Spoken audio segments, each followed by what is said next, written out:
आज आपण इथे बघणार आहोत साबुदाणा न भिजत टाकता इथे उपवासाची उसळ कशी करायची, ती पण बटाट्याच्या किसची।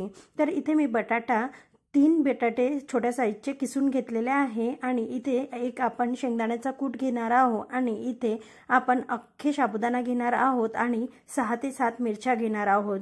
तर हा अख्खा साबुदाणा आपल्याला वेळेवर तर भिजवता येत नाही, तर मग काय करायचं? तर आपण इथे काय करणार आहोत, एका मिक्सरच्या पॉटमध्ये हा साबुदाणा टाकून घेणार आहोत आणि याला बारीक करून घेणार आहोत।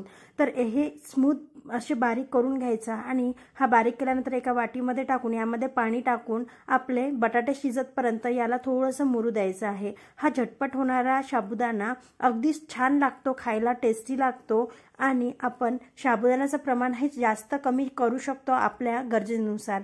तर इथे मी एक कढई घेतलेली आहे, त्यामध्ये तेल टाकून जिरे टाकून छान तडतडू देत आहे आणि त्यामध्ये ज्या मिरच्या घेतलेल्या आहेत त्या छोट्या छोट्या कट करून आपण याला मिरच्यांना छान लालसर रंग होईपर्यंत आणि हा छान खमंग येईपर्यंत आपण इथे तळून घेणार आहोत।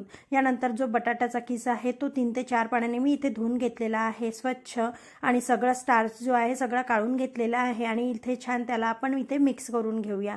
हा बटाट्याचा किस आपल्याला शिजायला साधारणतः 10 ते 15 मिनिट चांगला शिजायला लागतो। जर चांगला शिजला नाही तर तो खायला कचर लागतो, म्हणून आपण याला शिजवण्यासाठी अशा प्लेटचा वापर करून त्याला छान शिजवून घेणार आहोत आणि मध्ये मध्ये त्याला आपण चमच्याच्या सहाय्याने असा हलवून घ्यायचा, नाहीतर आपला जो किस आहे तो आपल्या कढईला चिटकू शकते, त्यामुळे असं आपण तर ह्या लवकर शिजण्यासाठी आपला किस यामध्ये आपण 1 चम्मच मीठचं आणि थोडंसं तिखट चवीनुसार ॲड करून घेणार आहोत।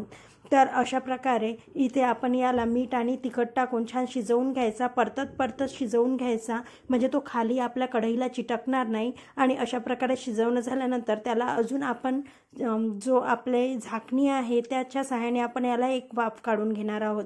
तर अशा प्रकारे ही झाकणी काढून घेऊन आपण याला शिजला आहे का एकदा चेक करूया। आपला जो किस आहे तो ट्रान्सपरंट झालेला आहे, बऱ्याचपैकी शिजलेला आहे। तर आता आपण याला छान शिजून झाल्यानंतर यामध्ये बघूया, हाताच्या सहाय्याने हाताला असं दाबून आपला छान किस शिजलेला आहे।